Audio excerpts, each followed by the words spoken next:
Hey, folks, thanks for tuning in to Owen Explains It All, a new show under the BAMP Podcast Network of podcasts. And because branding is very important, hang on just one second.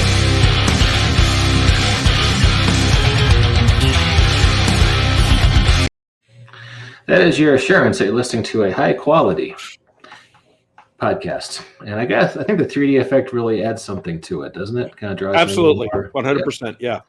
So directly to this side of me, you will see a publicity still for Suicide Squad. Not Suicide Squad 2, but we all know that it is. And directly the Suicide Squad. Yes, the is very important. Le. Tells you where to put it when you're trying to alphabetically place things in the video store. It goes right after the first one. So clever. Directly beneath me is Owen KC Stephens. How you doing, Owen? Hi, folks. I'm doing well. I'm good. Awesome. Beneath Owen is Jacob Blackman, frequent co-host here on BAMF. How you doing, sir? Always a pleasure. Oh. And this is Owen's show. Owen's the star, and he explains it all. And today, Owen, what are you going to be explaining? I'm going to explain how you can take some elements from the Suicide Squad and use them in your Starfinder game, either thematically or possibly game mechanically. And I'm kind of excited about this because there is nothing in pop culture as close to Starfinder as popular as superhero movies. Right? Starfinder has magic, and it has advanced technology, and it has aliens, and you don't get that mix of things in most big movies and TV shows, right? There's lots of stuff like it out there in other mediums, right? If you've got 40K or Shadowrun, or there's a ton of sci-fi fantasy stuff jammed together, but in the big popular media, pretty much the only place you find magic and advanced science and aliens and heroes and small unit tactics all crammed together into one tasty, chunky stew is superhero movies. So Suicide Squad is the most recent. The Suicide Squad is the most recent of those to be pretty big and popular. And I want to talk about how you can lift elements from it. And then you can use those ideas for any superhero kind of setting. How you can look at a superhero story and say, okay, what can I take from that for Starfinder without it necessarily feeling in any way like I'm trying to do a superhero trope. That's an interesting observation you make. You're right. It never occurred to me before. So. Well, I did a whole lot of superhero gaming starting when I was much younger. In fact, I started everything I was doing when I was much younger. I played a lot of Champions. I played some Marvel, the Phase Rip, and now I do a lot of Mutants and Masterminds. And while I personally work for Green Ronin, I don't have anything to do with the Mutants and Masterminds line, but I do publish Mutants and Masterminds stuff created by that person right there. So when I was working on Starfinder, I really was already looking at how that can adapt concepts from superheroes. And in fact, on my blog, owenkcstephens.com, I periodically talk about Freedom Finder, which is a not yet extant conceptual version of Starfinder that would be a superhero genre style of game. I really admire the way you're kind of the one-man OGL force behind Starfinder. That's pretty cool. Well, I mean, there were a lot of people that contributed very importantly to Starfinder. But I am probably the most prolific third-party Starfinder publisher who also happened to be on the Starfinder team. That said, one of the reasons I get away with that is that Alex Agunas, who does Everybody Games, was kind enough to partner with us. So as a publisher, I have the benefit of being the publisher for his studio, and he has done even more Starfinder stuff than I have. So it's kind of ridiculous. Yeah, being able to combine our forces, we have put out a lot of Starfinder third-party content. Sweet. And usually at this point in the show, when someone says combine their forces, I have a compulsion to make a Wonder Twins joke. But today, I'm going to be strong and not do that. Because, that's okay. I'll do it. Okay. It always feels like form of King Kong with wings and a scorpion tail, shape of a bucket of water. So All right. I thought you were just going to let it go there as kind of a subtle reference, but you went all the way. I love that about you. No. Yeah, that's I'm sorry. If you can turn into water in any solid, liquid, or gaseous form like he can, that is an amazing superpower. it is, which is just proof that the writers were not putting any effort into it whatsoever. Yeah.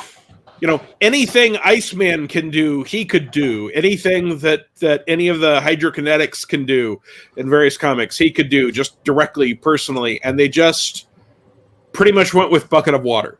Mm-hmm. And also, when he becomes a bucket of water, does he weigh less than he does normally? Because you usually become a bucket of water so they can pick him up and fly off with him. But is he really that much easier to transport as a bucket of water? Anyway. That would be Owen Explains It All for Super Friends of the Wonder Twins. That's a DC property, but it's not this DC property. So, spoiler alert, we're talking about the most recent Suicide Squad movie, The Suicide Squad, although I personally think they should have called it Suicide Squads, because after Alien, they did Aliens, and after Predator, they did Predators, and I think they should have called it the Suicide Squads, and it would have been an in-joke, but, you know, that's why I don't work in Hollywood. But we're going to be discussing about details well beyond just the stuff that you're seeing in the trailer here. So if you haven't seen the movie yet and you care, and those are both important, then, you know, spoilers. Otherwise, if you're just willing to hear whatever we have to say, jump in and listen to what we've got. Yep, and in case Owen wasn't quite explicit enough, that's the goddamn spoiler tag.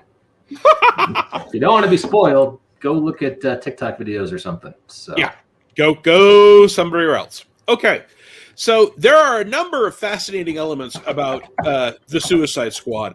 And, you know, we got a tight half hour, and I've used almost a third of it just to say what we're doing. So let's get into it. The first thing that I think someone might want to take from this movie for use in their game is the very setup, right? These are criminals who are being forced with bombs in their heads to go do work for a government. If you're a GM and you have ever had players that you knew that you needed not just a railroad, but an armored lockdown railroad that if they deviated at all, their characters blew up, obviously you need buy-in from this concept not to be annoying for anything but a one-shot. But if you said, hey, I'm going to run a game where you are convict soldiers, a thing that has happened in the real world, and if your characters get too far off track, you will literally have a voice in your head warning you that you're going to die if you don't get back to it. That can be great as a setup for a group that needs a really heavy hand keeping them on track. And I'm specifically talking about a group that wants that heavy hand, right? Like my wife is currently running a Pathfinder game. She's running it tomorrow. Jacob's in it. She has 8 players in a Pathfinder game. If we get too far off track, nothing gets done, and it's a 3-hour slot, and it's once a week, so we have to be snapping along. And if she had said, hey, because there are all of you, and I don't want to get you too far from the plot, I am literally going to have your patron meet you at a tavern, gas you, put alchemical bombs with talking lids in your heads that will tell you when you are deviating from the plot of the adventure path I'm running, I would have been all in on that. Great, we can stick to the adventure. We won't waste any time doing stuff we're not supposed to be doing. And that gives the GM the option. If you're a player and you're like, well, it seems like it should have taken longer to get here than it did. So I don't know if that means there's some sort of weird time dilation, and it's just the player and the GM disagreeing about how long it takes to walk 12 miles through the snow. You can just at that point have your Amanda Waller equivalent come over the comms and say, hey, leave that alone. That's not part of the mission. Just go into the next room. And that gets you straight back to the part that you're probably enjoying. If you're going to do that, you do have to look at how much leeway are you going to give people? Are they going to have fun role-playing this way? But it can also be an opportunity. Sometimes people want to play evil characters, and they don't necessarily want to do evil things. They're evil curious. They want to be evil without doing evil. They want to be able to brood and talk about all the horrible things they did in their background, but they don't, as players, want to be tempted to blow up children. Well, then, again, this is an opportunity where you can say, can play the evilest character you want. Just be aware that there's a hard lockdown watching over you, preventing you from doing anything off the track. And if you're going to go that route, I personally would not even give it game mechanics, right? I would say this is the situation, and unless I tell you something is an opportunity to override the explosive or have it removed or whatever, unless the GM specifically tells you that's an option, if you go off the track, your character's head explodes, full stop. That is a built-in part of this campaign, and just be upfront with that.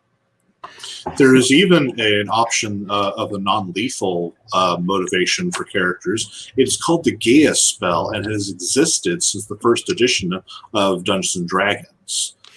Yeah, Gaia's Quest is a great example of another way you can take that same concept. And I will talk about a little bit about that on my blog tomorrow. I'm going to be using, instead of Suicide Squad, I'm going to refer to Forlorn Hope, because as cool as the term Suicide Squad is, a Forlorn Hope is a band of soldiers or other combatants who have chosen to take on a suicidal assault. And that's an actual real-world term. And I just think Forlorn Hope is way too cool, not to mention in a blog post. I was in a girls cover band for several years called Forlorn Hope. Well, there you go. We were very popular in Fort Wayne, Indiana. But I digress. All right. So back to Suicide Squad. Sorry, that's my silly joke. You know what? If you're popular in a single place as a band, that is a level of success. I realize that we're getting off on things. Yeah. As someone that hangs out a lot with creators who do things like, hey, I have the most popular Fate free supplement about playing pirate cats. Don't think that that's not a level of success. If you've got the most popular anything, if you're, no matter how small the pool, if you have gotten success within that, that's something to tout and be proud of. But back to the Suicide Squad. There's a second element that I think is particularly fascinating in this movie that I want to discuss as a possible mechanical, and that is Idris Elba's character, Bloodsport. His armor is covered in little modules of technology, and they seem to be built into the armor. Yeah. And he can pop them out, clip them together, and turn them into all sorts of different weapons.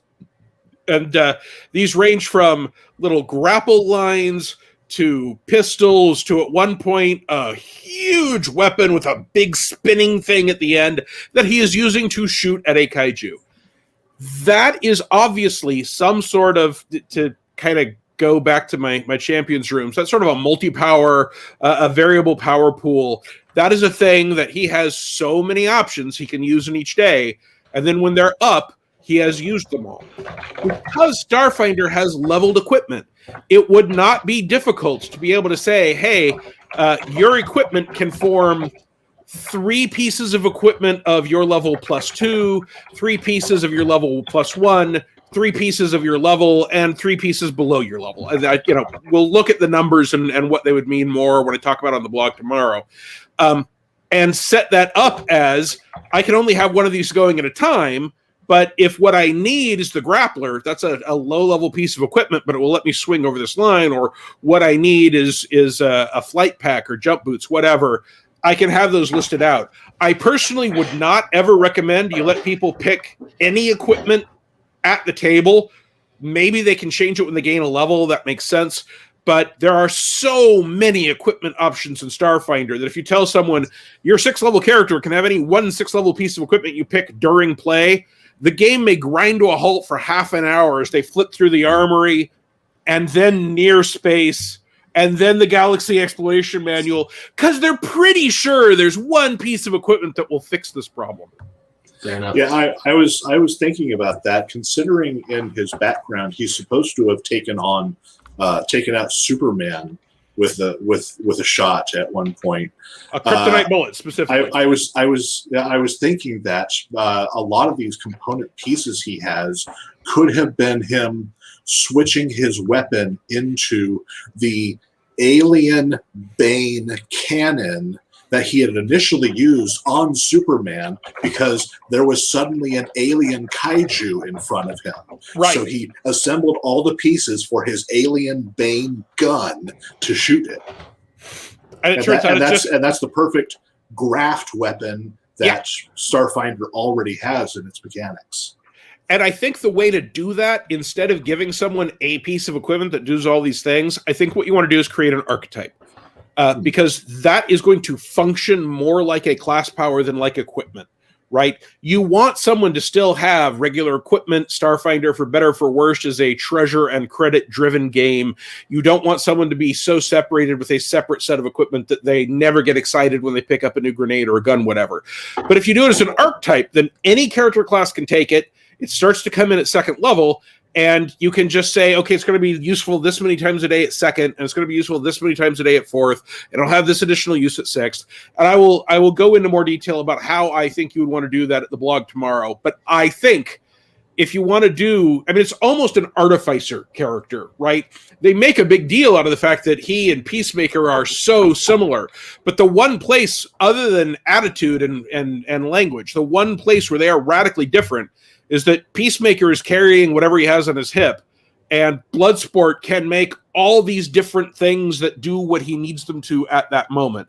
Yeah. And I think while he is clearly a soldier-style character, or maybe an operative-style character, you could have that concept for a technomancer or a vanguard or a biohacker. In fact, it might work better for some of the sort of science engineer or mechanic type concepts. And if you're going with the Bloodsport concept, at the end of the day, he runs out, right? He's trying to find one more module on his armor he can use, and it's all built into his armor, and we've got armor upgrades in Starfinder. So all those elements, you got to figure out exactly how you want to put them together, but those are all things when you're looking at any superhero with gear, you can look at how do I use the level-based item equipment system to emulate that. Similarly, if someone wants to be able to fly, and you can say, well, all right, jump jet boots are second level. So at second level, you can fly as well as those. And then at each level, you can pick one piece of equipment and you can fly that well. And then if someone wants to play Iron Man, you can say, okay, as an archetype, we're going to give you Iron Man, or maybe you're going to play the experimental armor mechanic from Character Operations Manual. But you will just keep upgrading to level appropriate gear to replace these slots. And that lets the people get better, but the gear becomes a class level mechanic that remains locked to an effective level of the campaign, so that they are flying however much flight is appropriate, or they're able to create a force field that is as strong as is appropriate at that level. And there are drawbacks to that level system, and I could go off on a rant about that.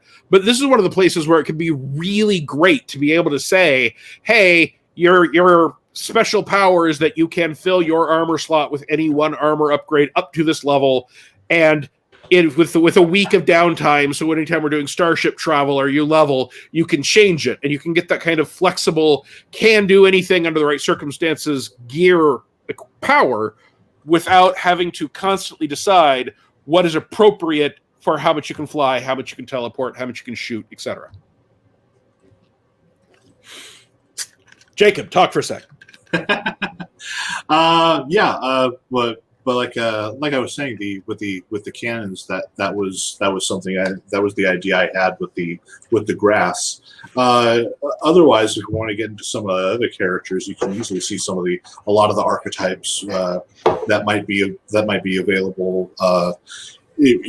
Shark, Nanoe, King Shark is obviously a big giant Vesk who's taken a lot of impervious adding traits and abilities and cyberware and bioware to make him just the toughest thing around. In fact, if I wanted to do King Shark, I would specifically start with a Vesk, and then I would play a Vanguard, because the Vanguard class, and have him focus on unarmed strikes and close in combat. The Vanguard class in Starfinder is all about getting hit, absorbing the impact of getting hit, and turning it into other powers you have. Mm-hmm. So I think that is a great way to build that character. I think you're exactly right. I think you can obviously look at Harley and say that is obviously some kind of operative. Absolutely. And And being an operative means that she is often looking for the trick attack. And you can even say, well, she's clearly using acrobatics for her trick attack. And that's how you build that. Yes, she's taking apart experienced soldiers and Marines and diving through the eye of giant monsters, because that acrobatics is just the special effect of her trick attack. I personally would, if I was going to look at Ratcatcher 2, I would write that up as a Technomancer and focus on some summoning spells and just say she's summoning a bunch of rats. And they just happen to be the focus of whatever the spell effect is, right? Whether that's damage or moving things, yeah. Well, and you could say, okay, but rats are only going to be a first level summoning, and then you just say, well, while we will use the stat block for whatever you can summon with a second level summon creature, third level summon creature, what that is a pile of 30 rats or a pile of 50 rats or a pile of 70 rats, right? We see in the movie there's a point where the rats are flooding like a wave across the city because rats significantly outnumber people in cities. Yeah. And that's just a case where the GM and the player get together and the player says, I really want to, and you can make that anything, right? I want to have the blob from the blob that comes out of an extra dimensional space and does my bidding. You can do that with the exact same build. Mm-hmm. If you wanted to do, you could do it with a witch warper and have all of your environmental effects, right? It's dark. Why is it dark? Because the rats are blocking out the sun. Exactly. Why is it difficult to rain? Because you're constantly stepping on rats. Yeah. And this is how you could do Squirrel Girl too, isn't it? Absolutely. Yeah, 100%. The other thing with Squirrel Girl is that you probably want a hero point system, because clearly, and I've got a hero point system for Starfinder on my blog, so you can go to owenkcstephens.com and type in Starfinder hero points, and that system will come up. Because if you give people hero points for being funny and entertaining and helping with the campaign, then you can have a Squirrel Girl-like character just because the player is someone that is constantly amusing the table. And I think a player that makes their turn fun for other players is just worth their weight in gold, and I love rewarding that kind of person. Because one of the biggest problems for a tabletop role-playing game can be when you get bored because it's not your turn. And if some player is engaging to make their turn fun to watch, fun to listen to, they're constantly doing setups, yeah, I mean, that is a giant mass of squirrels defeating Dr. Doom, right? That could just as easily be a wall of force, where the special effect is an endless supply of squirrels. In that case, probably each one carrying a little rock so they don't get injured. Fair enough. And I guess it bears saying, because it's a comics podcast here, sometimes if you haven't read Unbeatable Squirrel Girl by Ryan North, wow, it's the most delightful thing Marvel's put out in a couple of years. It's just delight. Yep, the trades are out there. Anyway, back to Suicide Squad. So the last thing I want to hit on in the last few minutes here is Starro. If you don't know, Starro is a classic DC Silver Age, I'm pretty sure, villain, might date back to the Golden Age. The very first villain that the Justice League ever fought. The very first villain that the Justice League fought. It's a giant starfish that sends out little psychic versions of itself that bolt onto people's faces and mind controls them. One of the great uses for that in the comics over the years have been to do things like, you can't beat up Superman, you can't outrun Superman, but Superman is not immune to mind control. So one of the plot elements you can play with, and yeah, here's the Suicide Squad version of Starro as an enormous kaiju. And they made a really disturbing and yet still pretty comic book accurate version of him, because he sprays thousands of those tiny little Starro face huggers out of those vents, and it's very organic and disturbing. Oh, yeah. I will also, and I won't spoil this, Starro's last line in this movie actually moved me. So this is a movie that, for all its goofiness, for all its over-the-topness, it's got stuff I don't like, right? There's a lot of simulated animal abuse in this movie, and that's just not entertaining or funny to me. But this movie still made me feel bad about the fate of a starfish kaiju mind controller, and that is worth mentioning. So, at that level, he's a kaiju. I think it is worth talking about if you want to fight a kaiju. There are all the little starfish spraying out of one of his armpits, and that is just really disturbing. So get that off the screen. Wow. Yeah, I was. Yeah, fair enough. It's gone. I will not be able to think to talk if I am looking at those little round pustule dimples turning into flying starship. I think it's important that if you want to do something in Starfinder like fight a kaiju, you need to be ready to either not put it on a battle mat at all and just say, hey, you're this many feet away or that many feet away, or do battle mats where you say, hey, instead of 1 inch being 5 feet, 1 inch is 30 feet, or 1 inch is 120 feet.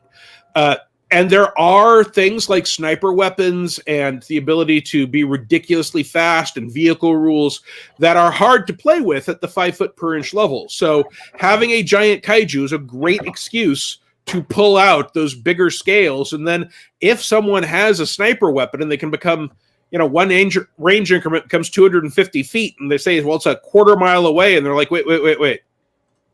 I might be able to hit that. That is a fun moment for the people that have gone into those options. The other part is the mind control, and that we just saw the shot of the Justice League with Starro things in their face.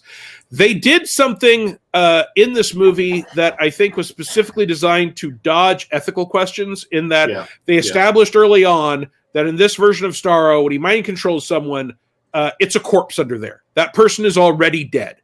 And that specifically means that people didn't have to feel bad about killing the civilian populace after they were mind controlled. Yeah. You can go that route if you want your players to not have to have ethical concerns. Whatever you do, it's a case where I like to be clear about things, right? Jacob was talking earlier about the possibility of non-lethal things, right? So you could specifically set things up, a mind control plot line, to say, hey, these people have been mind controlled. You can't kill them or seriously hurt them. And then people that have taken weapons that have the stun option, or they have to take the penalty to do non-lethal, or they're just using smoke grenades, which are the most overpowered first-level piece of equipment in all of Starfinder.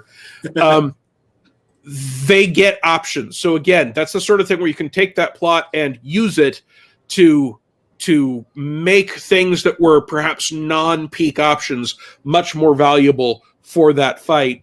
I also think it's a great opportunity to play with things like saying, okay, this mob is 5,000 people crammed into here, and I'm not calling that 5,000 attacks. I'm saying that this is difficult terrain, and every round you have to make a reflex save or take damage. There's so many people that we treat as a trap. And then maybe you say, and if you attack the mob, you don't have to do that for 1 round. So I can throw a grenade in, and then for 1 round I've made a hole, and that's how you can do. And you can do that with hordes of zombies, waves of xenomorphs, whatever it is that you want 8 million of in a fight. You just don't do them as individual creatures. You do them as hazards in terrain. Yeah, we just had a similar experience to that in the Forgotten Lands RPG we played earlier today. Last session, we were attacked by a flock of harpies. And we didn't strike at individual harpies. We had to defeat the flock. Right. So, yeah. Same concept. And so those are all things you can be inspired by, and a few hints on how you can take things from a superhero movie, in this case, a supervillain movie, The Suicide Squad, and adapt them as non-superhero sci-fi fantasy elements for your Starfinder game. And I have explained it. All right. Well done, Warren. Why do I call you Warren? Owen. I'm sorry, Owen. I've been doing that for like a year now. Please forgive me. Yeah, it's totally fine. We do this at 10:30 my time, nearly that late your time. So we're all a little shot, but this is the goofy show. We are all a little goofy by the time we get to this. I loved that episode. Yeah, I'm showing a still from the Robot Chicken DC comic special. Mm-hmm. They had a lot of musical bits on that, which were pretty funny. I agree, and I found. I know we just had a really disturbing picture of Starro, but Starro. Good Lord, I don't know what's going on here. I kind of want to know, but Starro as Robin. Okay. Yeah, very, very clearly. Because who else could be Robin? Batman just recruits them off the street when he needs a new one. I'm pretty sure that's Damian Wayne's uniform, but I could be wrong. Oh, well, then I don't care. Any comic book character can be redeemed with a good writer and a little time. Uh-huh. That's jar. I'm gonna have to Google this later. So, all right, we're at the half-hour mark, and I promised Owen when we first pitched this show it was going to be a tight, funny Half hour. Half hour. So we are there. Any closing thoughts, folks, before we wrap this up? I'll be talking about how to do things with the Forlorn Hope concept and the archetype that gives you interchangeable gear at my blog tomorrow on OwenKC.com, and there will be a little extra content for my patrons over at my Patreon, which will be linked to, from the article. Sounds good. Jacob, closing thoughts. Speaking of Patreon, if you enjoy content like this, please support the Banff Podcast Patreon. Indeed. And you get more of all of this, plus live streaming RPGs, comics talk, movie talk, and more. We're like public television for geeks. And on that happy note, let's play our outro.